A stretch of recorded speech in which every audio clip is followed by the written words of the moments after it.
నమస్తే welcome to Aadyam media నేను మీ స్వర్ణ ప్రస్తుతం మనతో పాటు ఉన్నారు టీడీపీ నేత ముప్పా అంకమ్మరావు గారు.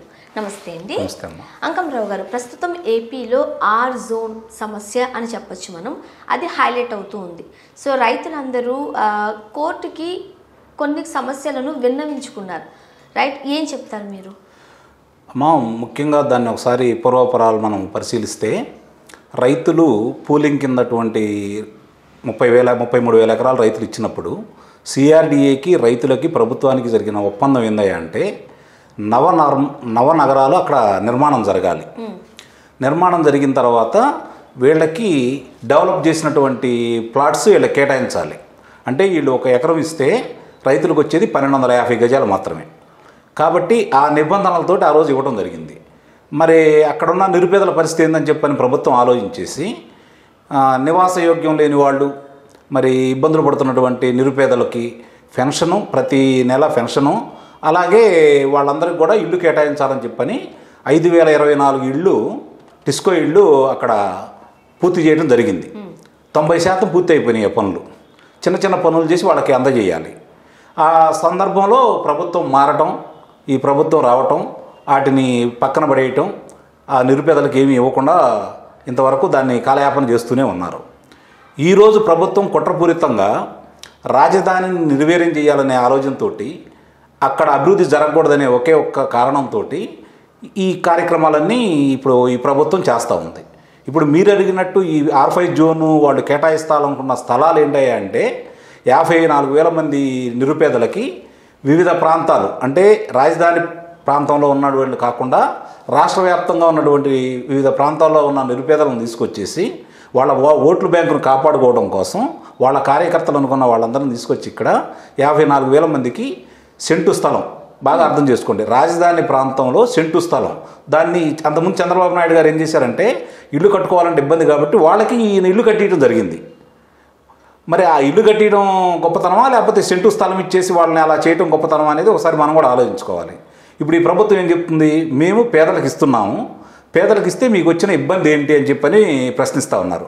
అంటే ఇక్కడ పేదలకి, రాజధాని రైతులకి, తెలుగుదేశం వాళ్ళని వ్యతిరేకంగా మాట్లాడుతున్నారని ప్రచారం చేయడం కోసం ఈ కుయుక్తులు పనడం జరిగింది. నిజమే, పేదలకు ఇవ్వండి. ఎట్లా ఇవ్వాలి? దాన్ని డెవలప్ చేసేసి ఇప్పుడు రాజధాని నేను వైజాగ్ తీసుకెళ్తానని చెప్పి నువ్వు అంటున్నావు, ఒకటి కర్నూలులో అంటున్నావు, మరి న్యాయ రాజధాని కర్నూలు అన్నావు, పరిపాలనా రాజధాని వైజాగ్ అన్నావు, శాసనసభ మాత్రమే ఇక్కడ అంటున్నావు. మరి ఎట్లా డెవలప్ చేసినట్టు? అంటే 3 రాజధానులుగా పెట్టి 3 చోట్ల కనుక మనం తీర్చిదిద్దినట్లయితే సో 3 ప్రాంతాలు సమానంగా డెవలప్ అవుతాయి అనేది ముఖ్యమంత్రి ఆలోచనగా మనం చూస్తూ ఉన్నాం. ఎందుకనంటే ఎంతవరకు రాయలసీమ ప్రాంతానికి చాలా అన్యాయం జరిగింది కాబట్టి వాళ్ళు కూడా గొడవ చేస్తున్నారు కాబట్టి ఈ డెసిషన్ తీసుకున్నట్లుగా కూడా అప్పట్లో జగన్ చెప్పడం జరిగింది. ఏమంటారు? ఇప్పుడు ఎక్కడ అన్యాయం జరిగిందమ్మా రాయలసీమకి? ఈయన హయాంలో అన్యాయం జరిగిందా, చంద్రబాబు నాయుడు గారి హయాంలో జరిగిందా, గత ముఖ్యమంత్రుల పరిపాలనలో అన్యాయం జరిగిందా? ఒకసారి బేరీజ్ వేసుకోండి. ఈరోజు రాయలసీమకి సగర్వంగా ఇంతవరకు ఏ ముఖ్యమంత్రి చేయనటువంటి మంచి కార్యక్రమాలు, పరిశ్రమలు చంద్రబాబు నాయుడు గారు తీసుకురావడం జరిగింది. 1 కాదు 2 కాదు, రాయలసీమలో ఇప్పుడు 11,000 కోట్ల రూపాయలు ఇరిగేషన్ ప్రాజెక్టులకి చంద్రబాబు నాయుడు గారు టైంలో పనులు చేయడం జరిగింది. నువ్వు వచ్చిన తర్వాత 1,100 రూపాయలకి నువ్వేమన్నా పనులు చేసావా? ఫస్ట్ రాయలసీమ గురించే మాట్లాడుకుందాం. చేసావా? కియా పరిశ్రమ వచ్చింది, దానివల్ల ఎన్నో వేల మందికి లబ్ధి చేకూరడం జరిగింది.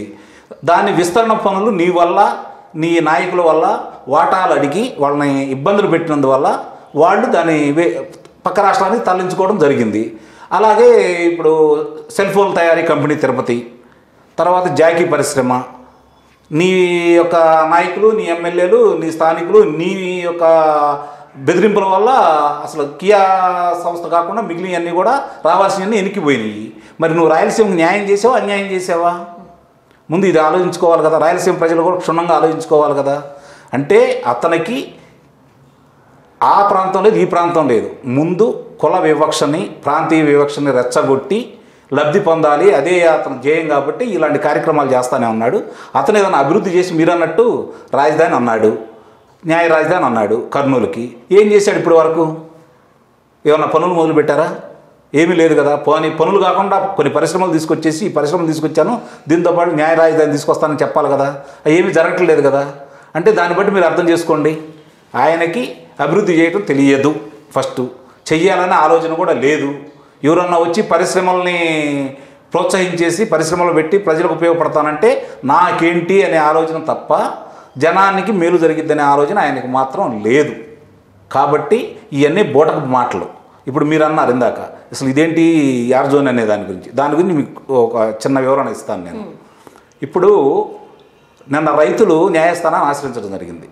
గత సంవత్సరంలో న్యాయస్థానం ఏమందంటే, మీరు చట్టాలు చేసే అధికారం మీకు లేదు, శాసనసభకి రాజధాని మార్పు చేసే అవకాశం కూడా మీకు లేదు, సిఆర్డిఏ చట్టం అనుగుణంగా మీరు పరిపాలన చెయ్యండి, దాన్ని అభివృద్ధి చెయ్యండి రాజధాని అని చెప్పని అన్నారు.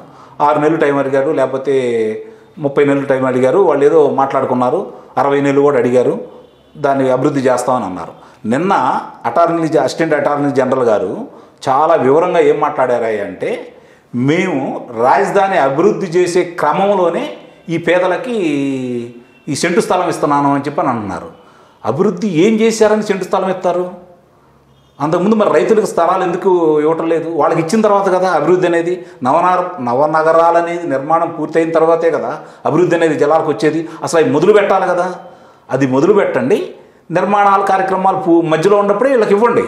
ఎవరికి ఎంత ఇవ్వాలి? పైపెచ్చు అక్కడ అది చాలా క్లీన్ అండ్ గ్రీన్ అమ్మ వీళ్ళు కేటాయించింది. అదేంటంటే ఎలక్ట్రానిక్ సిటీ కోసం కేటాయించిన స్థలం అది. దాంట్లో ఏంటంటే ఈ పొల్యూషన్ లేని పరిశ్రమలు రావాలి, దానికోసం దాన్ని కేటాయించడం జరిగింది. ఈరోజు నువ్వు అక్కడ ఇస్తున్నావు అంటే దాని అర్థం ఏంటి? అంటే వాళ్ళని అక్కడ పరిశ్రమలు రాకూడదనే కదా నీ అభిప్రాయం?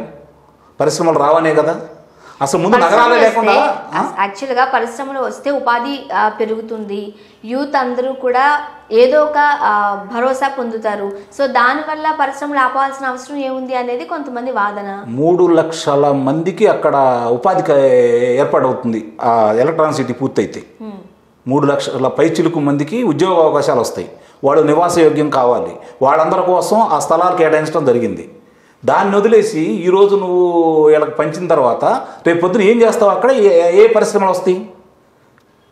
పరిశ్రమలు వచ్చినప్పుడు పరిశ్రమలు పెట్టిన తర్వాత చుట్టుపక్కల ప్రాంతాలు ప్రశాంతంగా ఉండాలా, అభివృద్ధి చెందాలి అంటే వివిధ పరిశ్రమలు రావాలి. నివాస యోగ్యాల మధ్య పరిశ్రమలు పెట్టరు కదా. అంటే నీ పరిశ్రమలు అక్కడ తీసుకొచ్చే ఆలోచన కానీ పరిశ్రమలని ప్రోత్సహించే ఆలోచన కానీ నీకు లేదు. ఇది చాలా స్పష్టం. ఇది ప్రజలు కూడా పేదలు కూడా క్షుణ్ణంగా అర్థం చేసుకోవాలి. ఇక్కడ పేదలకు మేమేదో ఇస్తున్నామని చెప్పని వాళ్ళు ప్రచారం చేసుకొని దానికి అమరావతి రైతుల్ని వాళ్ళకు వ్యతిరేకులుగా చిత్రీకరించాలనే ప్రయత్నం చేస్తున్నారు. అది మాత్రం వాస్తవం కాదు. ఇప్పుడు అమరావతి రైతులు ఏదైతే కోర్టుకు విన్నవించుకున్నారో మరి నెక్స్ట్ కోర్టు ఏం చెప్తుందంటారు మీరు? ఈ తీర్పు ఇచ్చిన ఇదే కోర్టు ఇప్పుడు ఇలాంటి సందర్భంలో ఇలాంటి తీర్పు ఎందుకు ఇచ్చిందో నాకు కూడా ఇప్పుడు కూడా అర్థం కావట్లేదు. మీరు ఏమి అభివృద్ధి చేశారు? మేము చేయమన్నాం కదా. ఈ సంవత్సర కాలంలో మీరు ఏమేమి కార్యక్రమాలు నిర్వహించారు? వాటిని బ్లూ ప్రింట్ మాకు ఇవ్వండి. చూసుకున్న తర్వాత అభివృద్ధి జరిగిందనుకున్న తర్వాత వీటికి కేటాయించుకోండి, ముందు అభివృద్ధి చేయండి అనే ప్రశ్న మరి న్యాయస్థానం కూడా ఎందుకు వేయలేదనేది కూడా అర్థం కావట్లేదు. ఇప్పుడు దాకా రైతుల పక్షాన న్యాయస్థానం ఉందనే భావిస్తాను ఉన్నాం. ఎందుకంటే ప్రభుత్వం పట్టించుకోవట్లేదు, వాళ్ళు అరాచకాలు చేస్తూ ఉన్నారు, రైతుల మీద అన్యాయంగా కేసులు బనాయిస్తూ ఉన్నారు. ఇప్పుడు సుప్రీంకోర్టులో కూడా ఉంది. అది సుప్రీంకోర్టులో ఉంది కదా, ఆ తీర్పు వచ్చిన తర్వాత మాట్లాడుకుందాం. అప్పుడు దాకా ఈ కార్యక్రమాలు ఆపండి, ముందు రాజధాని నిర్మాణాలు చెయ్యండి అని చెప్పని న్యాయస్థానం ఎందుకు ఇవ్వలేదు అనేది కూడా ఇప్పుడు మాకు అందుపట్టకుండా ఉందమ్మా. చూద్దామండి ఏం జరగబోతుందో. Thank you so much.